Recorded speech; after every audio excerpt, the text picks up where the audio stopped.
2교시 시작하겠습니다. 경공매입니다.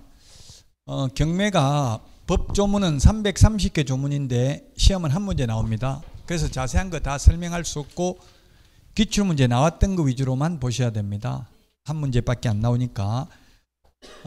그중 경매, 경쟁매매를 경매라고 합니다. 다수의 매수 희망자에게 매수 청약을 하게 하고 그 중에 가장 높은 가격으로 매수 청약을 한 자에게 매도 승낙을 함으로써 이루어지는 매매계약 형식이고요.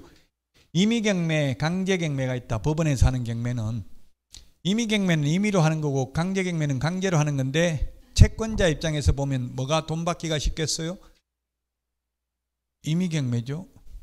왜냐하면 강제경매는 강제력을 행사하는 것은 아무나 할 수 없고 반드시 집행권은 있어야 됩니다. 국가 공권력만이 강제력을 행사할 수 있습니다. 개인은 강제력을 행사할 수 없습니다. 그래서 강제경매는 집행권은 있어야 된다. 집행권이 있어야 되고 그 다음에 임의경매는 담보물권이 있어야 됩니다. 그래서 임의경매는 전세권은 임의경매고요. 임차권은 강제경매입니다. 그러면 임대차 기간이 끝났는데도 주인이 돈 안 돌려주면 임차보증금 반환 청구 소송을 제기해서 승소 판결문이 있어야 경매 넘길 수 있다고요. 돈 안 돌려준다고 곧바로 경매 넘길 수는 없고요. 근데 전세권 설정 등기를 했는데 전세금을 안 내주면 별도의 소송 없이 전세권이 가지고 있는 담보물권의 성질에 의해서 곧바로 경매 넘길 수 있죠. 그게 임의경매입니다. 강제경매는 하려고 하면 집행권은 판결문 받는 사이에 재산 다 빼돌려버리면 소용이 없다는 이야기예요. 판결문 받아봐도. 저도 승소 판결문 받았는데 아무 소용이 없더라고요. 근데 승소 판결문 받았는데 돈 안 주면 어떻게 해야 돼? 재산 명시 신청을 해야 돼요. 그러면 명시 신청을 하니까 전두환 전 대통령 29만 원밖에 없다 이렇게 했잖아요. 원래 법에는 50만 원 넘는 것만 명시하고 50만 원 안 되는 건 명시 안 해도 됩니다. 그럼 명시 신청을 했는데 아예 명시를 안 하더라고요. 그래서 재산 조회를 할 수 있어요. 그러면 재산 조회하면 부동산은 다 나와요. 등기부 다 조회하니까. 그 부동산 사기꾼들은 자기 이름으로 돼 있어요? 안 돼 있어요? 하나도 안 돼 있고 다 빼돌리고 없어요. 자기 이름으로는. 금융재산도 이게 압류하기가 쉽지가 않더라고요. 지역농협은 모든 그 지역농협이 별도 법인이기 때문에 따로따로 압류해야 돼요. 농협중앙회는 하나만 압류하면 모든 지점에 있는 거 다 압류돼요. 그 국민은행 뭐 그렇다고 해서 모든 은행 다 할 수는 없잖아요. 대충 어느 좀 큰 은행하고 그 집 근처에 있는 지역농협 하니까 지역농협에 돈이 400만 원인가 500만 원 있더라고요. 그거 압류가 빼내려고 하니까 어제 찾아갔는데 이러더라고요. 금융기관에서. 그러면 이제 더 이상 할 수 있는 거는 뭐예요? 채무 불이행자 명부에 등재해가지고 10년 동안 신용불량자로 관리하는 것밖에 없는데 신용불량자 돼도 별 지장이 없다더라고. 이미 카드 있는 거는 쓸 수 있다더라고. 새로 만드는 것만 안 되고. 그러니까 뭐 아무런 의미가 없어요. 별로. 자, 어쨌든 강제경매보다는 임의경매가 돈 받기 쉽다. 그래서 전세권이 임차권보다 유리한 점은 바로 이렇게 임의경매 신청권이 있다는 것, 전전세권이 있다는 것만이 유리합니다. 경매 배당받는 데 있어서는 왜 이래요? 확정일자 받은 임차권이 더 유리합니다. 왜냐하면 확정일자 받은 임차권은 토지 매각대금에서도 우선 면제받지만 전세권은 보통 건물에 대해서만 전세권 설정 등기하거든요. 그러면 건물 매각대금에 대해서만 우선 면제받습니다. 자, 그래서 임의경매, 강제경매가 있고요. 이제 그 다음에 시험에 잘 나오는 게 권리분석입니다. 경매 넘어가면 원칙적으로 소재된다, 소멸된다, 말소된다 같은 뜻이고요. 인수된다. 원래 경매 넘어가면 그 모든 권리는 말소되는 게 원칙입니다. 그래서 대표적으로 말소되는 게 5개. 저당권, 건저당권, 담보가등기, 압류가압류는 무조건 말소됩니다. 선순위든 후순위든.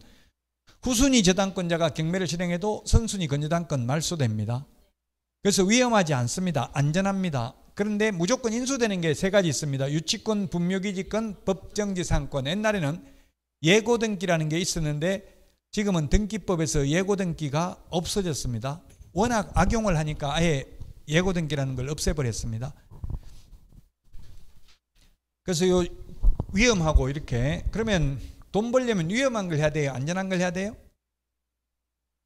위험한 게 해야 되죠. 돈을 벌려면 위험과 수익률은 비례하니까 저같이 나이 많은 사람은 안전하고 그냥 조금 먹고 말지, 위험한 거 해가지고 지금 망하면 인생 끝이에요. 다시는 회복 불능이에요. 불가더라고 이게. 이게 위험하다고요. 그러니까 남 소개시켜 줄 때는 안전한 거, 안전하니까 사람들이 안전한 걸 다 하니까 비싸잖아요. 가격이. 위험하니까 불안해가지고 아무도 높게 안 써내거든요. 가격이 자꾸 떨어진다고요. 그 위험을 제거할 능력이 있다면 위험한 걸 해야 되고, 안전한 거는 차라리 부동산에 금매 사는 게 더 쌀 수도 있어요. 이게 경매하는 것보다. 자, 그 다음에 이렇게 무조건 말소되는 거, 무조건 인수되는 권리가 아닌 나머지 전세권, 지상권, 지역권, 임차권, 환매 등기, 가처분 등기, 소유권 이전 청구권, 보전가 등기, 이런 것들은 이 말소되는 5개 중에 가장 앞서 있는 걸 말소 기준 권리라고 합니다. 그 말소 기준 권리보다 앞서 있으면 인수되고 뒤에 있으면 말소됩니다. 그래서 최선순위 전세권, 대표적으로 시험에 나오는 게 최선순위 전세권과 임차권입니다. 두 개가. 그래서 최선순위 전세권이나 임차권은 인수됩니다. 원칙적으로. 그러나 전세권의 경우 배당 요구하면 말소됩니다. 그러나 최선순위 임차권은 배당 요구해도 전액을 다 배당받을 때까지는 대항력을 주장할 수 있습니다.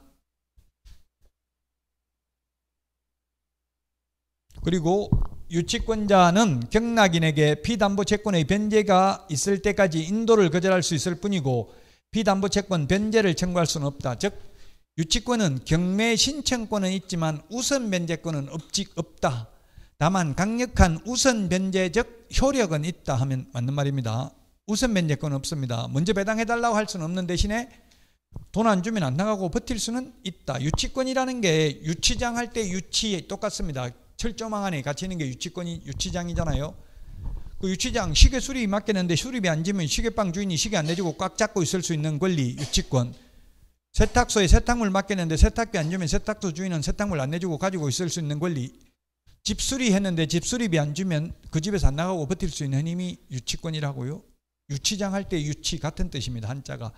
꽉 잡고 있을 수 있는 권리가 유치권입니다. 말 뜻은.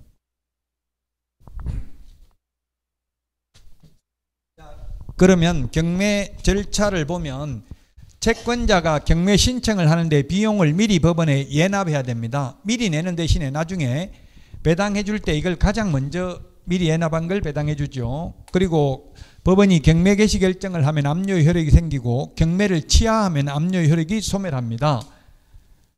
자, 그 다음에 배당 요구의 종기를 결정 공고하는데 배당 요구의 마지막 기일은 첫 매각기일 이전의 날로 정해야 됩니다. 당년 배당 채권자, 저당권자, 건저당권자, 전세권자는 또 등기된 임차권은 당년 배당 채권자입니다. 배당 요구 안 해도 됩니다. 그 다음에 배당 요구의 종기가 지난 뒤에는 배당 요구를 철회할 수 없습니다. 그리고 매각 준비를 법원에서 하는데 집행관으로 하여금 현황조사를 하게 하고 감정평가사로 하여금 평가를 하게 하고 최고를 합니다. 최고, 독촉, 즉 세무서에 알려줘가지고 세금 배분받을 거 있으면 교부 청구하라고 알려줍니다. 최고, 독촉을 한다는 뜻이죠. 그리고 나서 매각 공고를 합니다. 매각 공고하고 나면 매각기일은 2주 후로 정해야 됩니다. 오늘 신문에 내일 경매한다고 공고가 나오면 준비할 수가 없잖아요, 밤에. 그래서 최소 2주 후에 경매를 실시해야 됩니다. 첫 공고가 나오고 나면. 그리고 매각기일 날 최고가 매수 신고인 정하고 나면 매각 허부 결정, 매각 결정기일 날 허가 또는 불허가 결정을 합니다. 매각 허부 결정기일은 1주 이내로 정해서 공고해야 됩니다. 매각기일로부터 1주 이내에 날짜를 정해서 공고를 해야 됩니다. 자, 매각기일은 이제 여러분들이 입찰 대리를 하면 매각기일 날 가서 입찰 대리하면 됩니다. 제가 이 매수신청 대리 실무교육 협회 강사인데 강의를 해보니까 지금 11만 8천 명의 개업공개사 중에서 2,400명이 매수신청 대리 실무교육을 수료했더라고요. 2%가 안 된 거예요. 100명에 2명도 안 돼. 매수신청 대리 실무교육, 매수신청 대리인 등록을 한 사람이.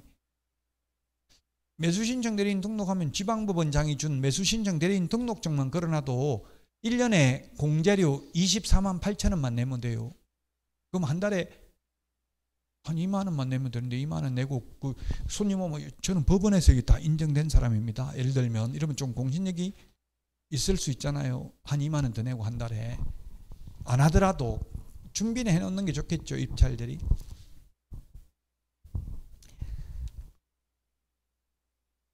세 가지 방식이 있습니다. 기일입찰, 기간입찰, 호가경매가 있는데 99%는 거의 기일입찰입니다. 기일입찰은 기일, 정해진 날짜에 1등 뽑는 거예요. 최고가 매수신고인, 최고 높게 써낸 사람. 경매라는 게 1등 뽑는 거잖아요. 자, 사고 싶은 사람 금액 적어내세요. 자, 그 대신에 이거 1억부터 시작합니다. 1억부터 높게 써낸 사람 중에서 1등 뽑겠습니다. 이렇게 해가지고 말로 하는 게 호가경매고요. 지금처럼 말로 하는 게 아니라 입찰표에다 문서로 써내시오 하면 그게 기일입찰이라고요. 하루 만에 정하는 게. 기간입찰은 하루 만에 정하는 게 아니라 기간을 정해 일주일 이상 한 달 범위 내에서 기간을 정해서 입찰 기간을 정해서 입찰을 하게 하고 입찰 기간이 끝나고 나면 매각기를 정해서 매각하는 방식입니다. 그래서 기간입찰은 서울에서 10억 넘는 것만 하고 있어요. 법에 10억 넘는 것만 하라 그런 말은 없는데 그렇게 관행이 지금 그렇게 하고 있다고요. 그럼 기간입찰은 멀리 있는 사람도 등기우편으로 집행관 사무소로 입찰표 적어가지고 보내면 됩니다. 근데 현실적으로 거의 99%가 기일 입찰을 하니까 여주법원에 하죠. 경매. 무슨 요일 날 해요? 수요일 날 그럼 한번 가서 구경하고 오세요. 그 오전에 하죠. 오전에 10시부터 오전에 한 2시간만 있어 보면 다 눈에 선하고 이게 강의 들으면 딱 이해가 된다고요. 그래서 한번 가서 보세요. 좀. 네, 가보시고 서울중앙지방법원 같은 데는 거의 매일 해요. 대법원 경매 사이트에 들어가면 전국 60개 정도 되는데 법원이 어디에서 언제 하는지 다 나와 있어요. 일정표가. 그거 보고 가시면 돼요. 경매라고 치면은 대법원 경매 치면은 그 사이트 나와요.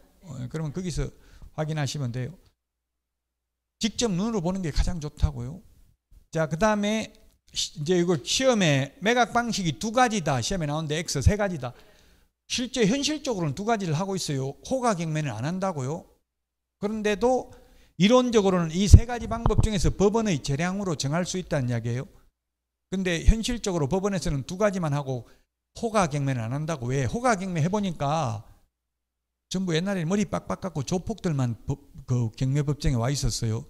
1억 하니까 옆에서 1억처럼 하니까 입 한 번만 더 움직이면 나중에 입을 찢어버리겠다 이러니까 무서워가지고 1억 2 하려다가 그냥 아무나 가만히 있어버리니까 뭔데? 그러니까 아닙니다 하고 이런 식으로 담합을 할 우려가 있어가지고 폐지시켰어요. 지금 그래서 호가경매는 유체동산에 대해서만 실시하고 있어요. 유체동산에 대해서만. 전두환 전 대통령 회고록을 읽어보니까 그렇게 적어놨더라고요. 난 돈 29만 원밖에 없어가지고 모든 가재대국 경매 넘어가는데 이웃집 아주머니가 진돗개 20만 원에 낙찰받아가지고 계속 키우라고 줘서 고맙게 잘 키웠다 이렇게 적어놨더라고요. 예, 그래서 어쨌든 또 지금 손자는 뭐 돈이 뭐 어디 창고에 막 엄청 많이 들어있다고 하고 누구 말이 맞는지는 모르겠어요. 그 손자는 뭐 마약 먹고 돈 많으면 마약 먹을 가능성이 많죠. 자, 어쨌든 그래서 유체동산 가재도구 딱지 빨간 딱지 붙이잖아요.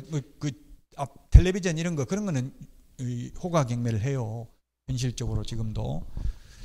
자, 시험에 가장 많이 나온 게 매수 신청 보증금인데요. 우리 암기 프린트 56번에 10분의 1에 동그라미 1번에 있는데 최저 매각 가격의 10분의 1입니다. 최저 매각 가격이 10분의 1. 이게 전두환 전 대통령 연희동 별채가 8억의 경매, 최저 매각 가격 8억의 경매에 나왔어요. 8억에 나왔는데 그 처남인 이창석 씨가 16억 써내가지고 1등 됐어요. 그러면은 8억이니까 10% 한 8천만 원 정도 보증금을 준비했는데 갑자기 16억 써내면 옛날에는 자기가 써낸 금액의 10%를 내거든요. 그럼 16억 써내려면 1억 6천을 내야 된다고요. 그럼 갑자기 돈을 준비 안 했으면 참여할 수가 없잖아요. 공정한 경쟁을 할 수도 없고 매수인의 부담을 경감시켜주기 위해서 이제는 무조건 똑같이 그냥 최저 매각 가격 8억이면 8천만 원이라고 무조건 얼마를 써내든지 간에 옛날에는 자기가 써낸 금액 입찰가, 응찰가, 매수 신청가의 10%였다고요. 이게 시험에 가장 많이 나왔습니다. 10번 넘게 나왔어요. 이거 최저 매각 가격의 10분의 1. 그 다음에 차순위 매수 신고 2등은 1등이 써낸 금액에서 그 보증금을 뺀 금액 이상을 써낸 때만 차순위 매수 신고할 수 있습니다. 시험에 기출문제 이렇게 나왔죠. 2억인데 1등 하려고 2억 5천만 원을 써냈다. 그러면 써내기는 2억 5천을 써냈지만 2,500만 원 내는 게 아니라 최저 매각 가격 10%인 2천만 원만 보증금을 낸다고요. 그러면 잔금이 얼마 남았어요? 2억 3천. 그래서 차수님 해수신고 2등이 되려면 2억 3천만 원보다는 높게 써낸 사람 중에서 가장 높게 써낸 사람이 차수님 해수신고 2등이 됩니다. 1등이 2명 이상 동점자가 나오면 그 동점자들끼리 추가 입찰을 합니다. 근데 2등 차순위가 2명 이상 똑같은 금액 써냈으면 그때는 추첨합니다. 왜냐하면 2등은 별 실익이 없거든요. 그래서 그냥 추첨해요. 1등이 2명 나오면 추첨하는 게 아니라 또 써냅니다. 그래서 경매 그 격언에는 뒤에 숫자를 무겁게 적어라 이런 격언이 있어요. 1억 적지 말고 1억 99,999원 이렇게 적으면 1등 하는 거잖아요. 9원 차이에. 어떤 경우 10원 차이 인터넷 쳐보면 100원? 100원인가? 1000원 차이인가? 이게 1, 2등이 갈렸어요. 그거는 사기친 거예요. 사기치 입찰 대리한 사람들이 바지 입찰을 한 거예요. 2등을. 왜냐하면 1등 만약에 이게 최저매각가격이 2억인데 2억 5천 혼자 단독 입찰해가지고 2억 5천에 사주면은 야 2억 손해도 될 거 너 때문에 지금 5천만 원 손해봤다 이렇게 나올 가능성이 있잖아요. 그러니까 2등을 2억 4,990만 원 이렇게 적어 놓는다고요. 야 아슬아슬하게 1등에 너무 기분 좋을 거 아니에요. 그 의뢰한 사람은 위임인은 그렇게 만들려고. 그럼 2등인데 2등이 아예 보증금을 안 내버리는 거예요. 돈을 보증금 봉투에 돈을 내야 되는데 2등은 어차피 돈이 있는지 보지도 않거든요. 1등만 보고 나머지는 다 내주거든요. 돈. 그러니까 만약에 그래서 이제 법원에서 이렇게 얼마 차이 한 1,000원 차이 되고 이러면은 의심스러우면 봉투 뜯어볼 수도 있다. 뜯어봐가지고 만약에 돈 없으면 입찰방해죄로 사법 처리하겠다. 뭐 이렇게까지 협박하고 있어요. 입찰방해죄거든요. 형사처벌 대상이에요. 근데 현실적으로 이렇게 많이 한다고 입찰 대리를 하면 바지 입찰이라고 해요.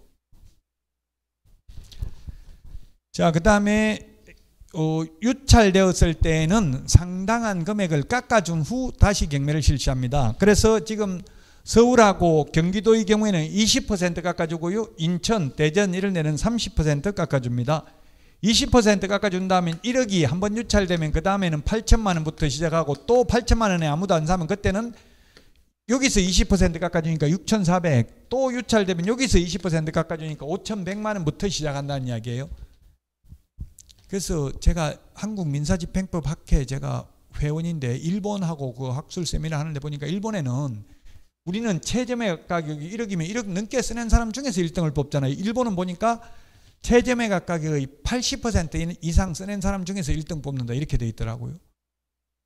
일본이 좀 합리적인 것 같아요. 이런 부분에 있어서는. 우리나라는 그래서 1억부터 시작한다면 처음에 아무도 안 쓰네요. 무조건 유찰돼요. 왜냐면 이거 1억보다 높게 사버리면 시세보다 높게 사는 거거든요. 이게 1억이라는 게 감정평가사가 6개월 전에 평가한 금액이 6개월 전에 시세라고 이게 오히려 지금 6개월 전에보다 더 가격이 떨어졌을 수도 있거든요. 계속 올라갈 때는 6개월 전보다 지금 더 비싸겠지만 그러니까 무조건 한번 유찰돼야 그때부터 시작한다고 우리나라는.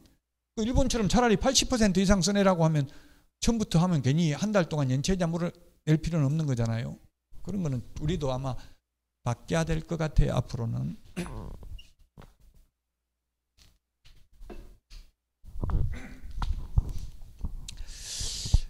자, 그래서 이게 경매 절차를 받고요. 자, 그 다음에 이제 1등 뽑고 나면 그 다음에 매각 허부 결정, 허가 또는 불허가 결정을 합니다. 허부 결정. 이때 매각 결정기일까지 농지 취득자의증을 제출해야 되는데 이게 지금 실무적으로 지금 법이 상호 충돌하고 있어요. 그러면 매각 결정기일은 매각기일로부터 일주일 이내로 정한다고 했잖아요. 근데 농지 취득자의증은 이때 제출해야 되는데 그러면 농지 취득자의증은 7일 이내에 발급을 해주고요. 농지심의위원회 심의대상인 경우는 14일 이내에 발급해 주죠. 그러면 낙찰받으려고 생각하면 미리 농지취득자의증 신청을 해야 된다고요. 조금 이게 모순이에요. 지금 서법 상호간이 충돌하고 있어요. 옛날에는 농지취득자의증명이 그래서 4일 이내에 발급해 줬잖아요. 옛날에. 근데 지금 7일로 바뀌고 14일로 바뀌어가지고 낙찰받으려면 미리 준비해야 되고 농지취득자의증명을 못 제출해도 매각 불허가 결정이 나요. 매각 불허가 결정이 나면 보증금 떼여요. 안 돌려줘요. 보증금 내놓은 거. 그래서 문제라는 이야기예요. 이게.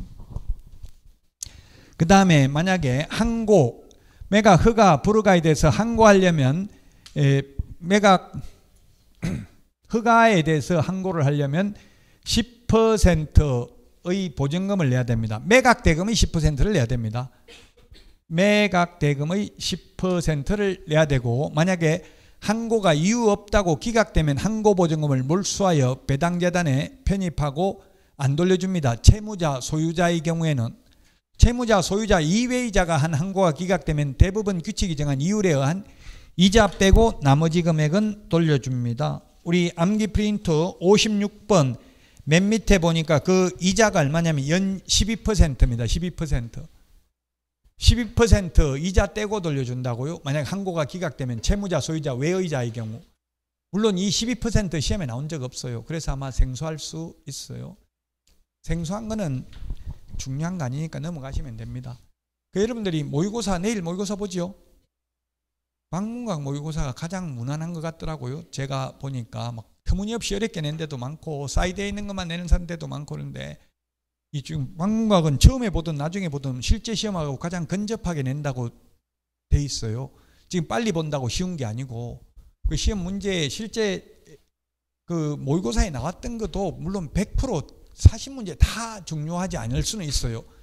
대체로 그러나 한 35문제 정도는 중요한 거예요. 한 5문제는 약간 사이드에 있는 게 있을 수 있어요. 그 사이드에 있는 거 한 번도 저한테 안 들어본 거 그런 건 집착하지 말라고 나오면 틀려줘야 돼. 예의상. 강사들도 100점 못 받아요. 저도 100점 못 받아요. 솔직히 말하면. 저도 작년에 강사들이 그래서 가정답 발표되기 전에는 해설 강의를 안 해요. 아무도 망신당할까 봐. 전 작년에도 해설 강의 했어요. 6시 되기 전에 벌써 5시에 저 해설 강의 했어요. 근데 한 문제 틀렸어. 저도 솔직히. 제가 몰라서 틀린 게 아니고 잘못 읽어가지고 틀렸더라고. 빨리 읽다 보면 이게 잘못 읽을 수도 있거든요. 빨리 신속하게 해야 된다. 막 여기에 집착을 해가지고. 그러니까 댓글 달았더라고. 가정답하고 틀리는데 6시 발표한 거하고 어느 게 맞냐 이렇게 하는데 그 참 난감하더라고. 그러니까 아무도 모든 강사들이 다 6시 발표되고 나면 강의하지. 그 전에 한 사람 한 명도 없어요. 저는 스트리밍으로 실시간 그냥 강의를 했었어요. 6시 되기 전에.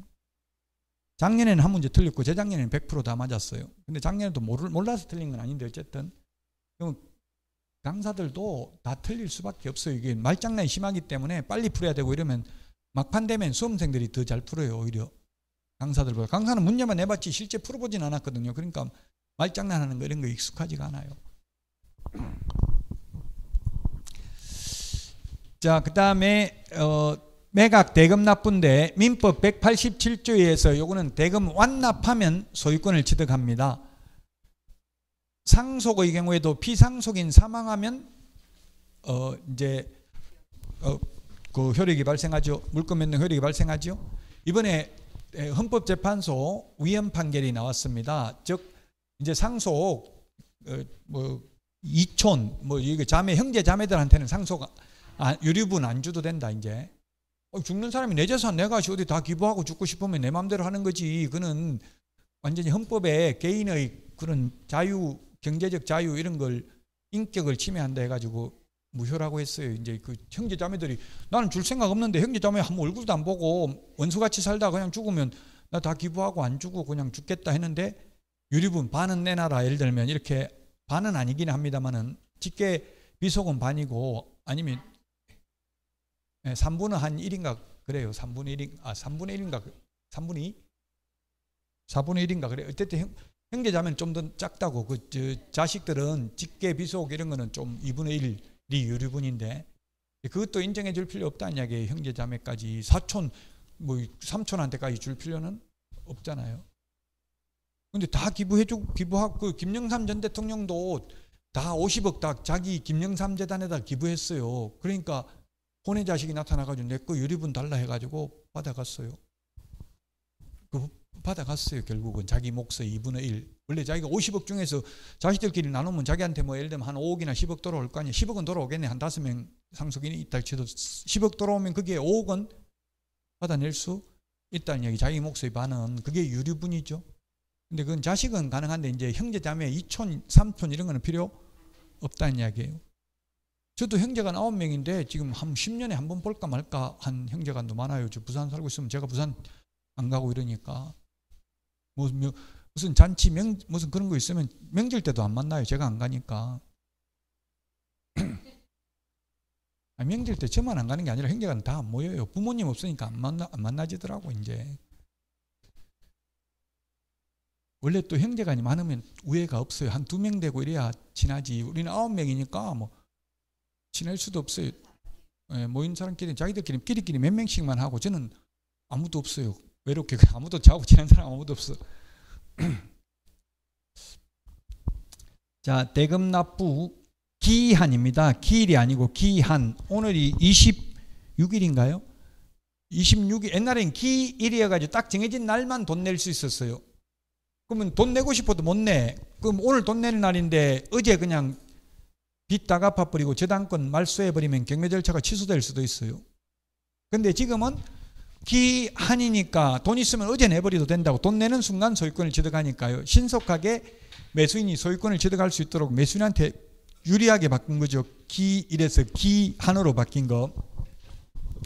돈 내는 순간 소유권을 취득하고요. 돈 안 내면, 잔금 안 내면 재매각을 합니다. 재매각. 아까 유찰돼서 세매각 할 때는 가격을, 옛날에는 신경매, 이걸 재매각을 재경매라고 불렀어요. 신경매, 세매각의 경우에는 가격을 깎아줍니다. 유찰돼서. 근데 재매각은 안 깎아준다고. 왜? 어차피 그 가격에 산 사람이 있었고 보증금만 걸어놓고 잔금만 안 낸 거잖아요. 그래서 가격을 안 깎아준다고. 이 재매각은. 단 재매각 3일 전까지 대금을 완납하면 재매각 절차를 취소합니다. 물론 연체이자는 아까 12% 계산해가지고 내야 됩니다. 지연이자. 전 매수인은 재매각 절차에서는 입찰에 참여할 수 없습니다. 전 매수인이 누구냐면 10% 보증금 걸어놓고 잔금 안 낸 사람이에요. 정가가 한 번 있다고 또 보증금만 걸어놓고 잔금 안 낼까봐. 그래서 재매각에서는 매각 조건을 달리 정하는 경우가 많아. 보증금 20% 내라 이렇게 하는 경우가 많다고요. 왜냐면 또 보증금만 걸어놓고 잔금 안 내고 그러면 자꾸 고의로 경매 절차가 지연되잖아요. 보통 그래서 재매각 할 때는 보증금을 20% 걸으라고 하는 경우가 많아요.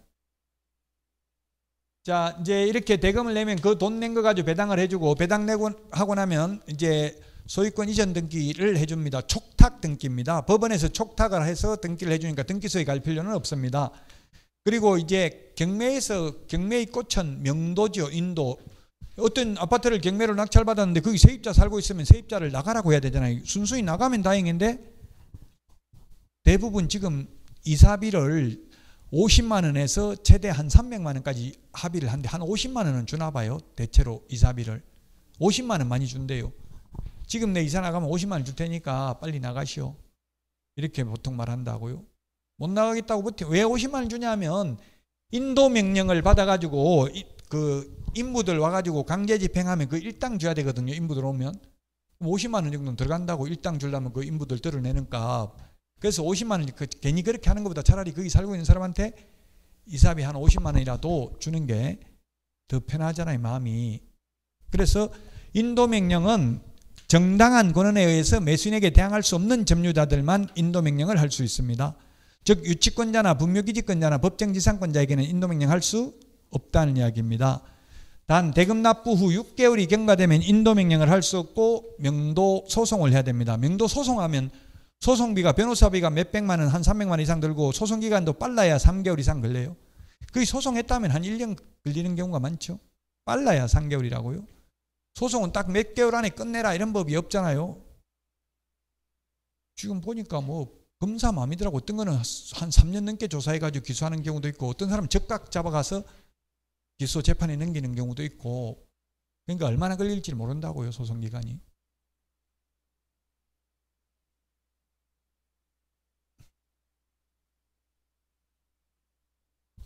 배당 순서입니다. 배당 순서가 시험에 2번 출제됐는데요. 가장 먼저 영순위라는 말이 시험 법조문에는 없어요. 그냥 가장 먼저 배당받는다는 뜻이에요. 그래서 시험에 영순위를 1순위로 낼 수도 있어요. 1순위를 2순위로 이렇게 순서가 가장 먼저라는 뜻이라고요. 경매 집행 비용 미리 연합했죠. 채권자가 제3취득자의 필요비 유익비 가장 먼저 배당해 주고요. 그 다음에 최우선 면제금입니다. 이게 1순위가 주택임대차, 상가임대차 최우선 면제, 그 다음에 근로기준법상 최종 3월분 임금, 그 다음에 근로자 퇴직급여 보장에 관한 법률에 의한 최종 3년간 퇴직금 최우선 면제되고요. 그 다음에 2순위가 국세, 지방세 중 당해세입니다. 요 우리 학원 건물 요게 경매 넘어가면 요 건물분에 대한 재산세, 종부세 안 낸 게 있다면 요건 다른 담보물권자보다 먼저 배당받는다. 그 다음에 3순위가 담보물권, 그 다음에 확정일자 임차권, 조세채권 요 세 개는 3번, 4번, 3순위, 4순위 같은 건데요. 물건이 아니지만 물건처럼 순서에 의해서 배당된다고. 확정일자 받은 임차권이 있으면 그 뒤에 들어온 전세권이 있으면 전세권보다 확정일자가 먼저 배당받죠. 물건, 그 다음에 확정일자 받은 임차권, 조세채권 요거는 순서에 먼저 돼 있으면 먼저 받는다고요. 순서에 따라서. 그게 지금 3순위, 4순위고요. 5순위는 그래도 남는 돈이 있으면 일반 임금채권, 그래도 남는 돈이 있으면 조세채권 후순위, 그래도 남는 돈이 있으면 각종 공과금, 그래도 남는 돈이 있으면 일반 채권까지 배당받습니다. 현실적으로는 물건도 다 못 받죠. 그래서 미국에서 물건 중에서 후순위 물건을 서브 프라임 모기지론이라고 하잖아요. 후순위 물건. 우리나라로 하면 제2금융권 대출이라고요. 서브 프라임 모기지론이. 그래서 우리나라 제2금융권은 금리가 비싸잖아요. 그건 왜 그래요? 후순위이기 때문에 떼일 확률이 높으니까 그만큼 이자를 미리 많이 받는 거잖아요. 나중에 떼일 거 감안해가지고.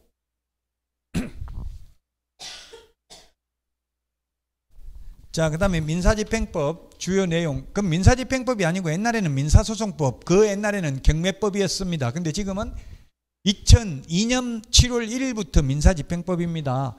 그 시험에 나오진 않았는데 미등기 건물도 부동산의 방법으로 강제 집행할 수 있습니다. 책에는 딱 정해져 없습니다. 이 페이지가. 그래서 안 적었어요. 제가 정리한 거라고. 책에 있는 걸 총정리. 시험에 이거 안 나와가지고 아마 책에 없을 거예요. 1번 이거는. 근데 실무적으로 미등기 부동, 지금 롯데 백화점 이런 거는 등기가 거의 안 돼 있대요. 소유권 보존 등기가. 세금 적게 내려고.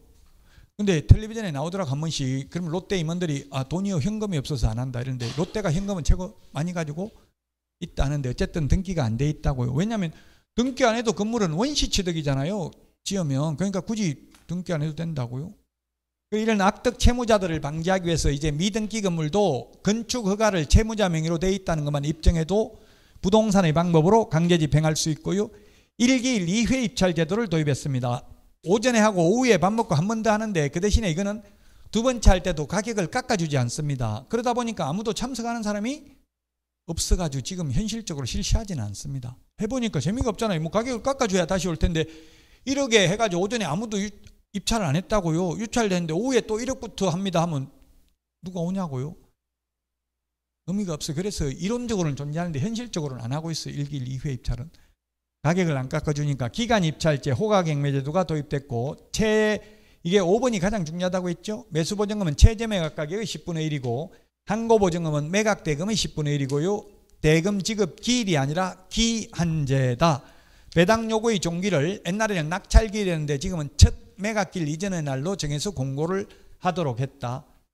그래서 첫 경매를 실시할 때 입찰에 참여하는 자는 최선순위 전세권자가 배당 요구했는지 안 했는지 알 수 있는 상태에 입찰에 참여할 수 있다고. 최선순위 전세권은 배당 요구하면 말소된다 했잖아요. 그래서 미리 알 수 있는 상태에 입찰에 참여할 수 있도록 첫 매각기일 이전의 날로 앞당겼고 인도명령의 범위를 옛날에는 채무자와 소유자만 인도명령 할 수 있었는데 지금은 정당한 권한에 의해서 매수인에게 대항할 수 있는 점유자를 제외하고 모든 점유자에 대해서 인도명령을 할 수 있다. 다만 대금 납부 후 6개월 후이 경과되면 인도명령을 못한다. 그런데 아직도 한국자산관리공사 캠코에 사는 공매의 경우에는 인도명령 제도가 없습니다. 명도소송을 해야 됩니다. 안 비켜주면. 자, 여기까지 하고 매수 신청대리 등록 규칙부터는 쉬었다가 하겠습니다.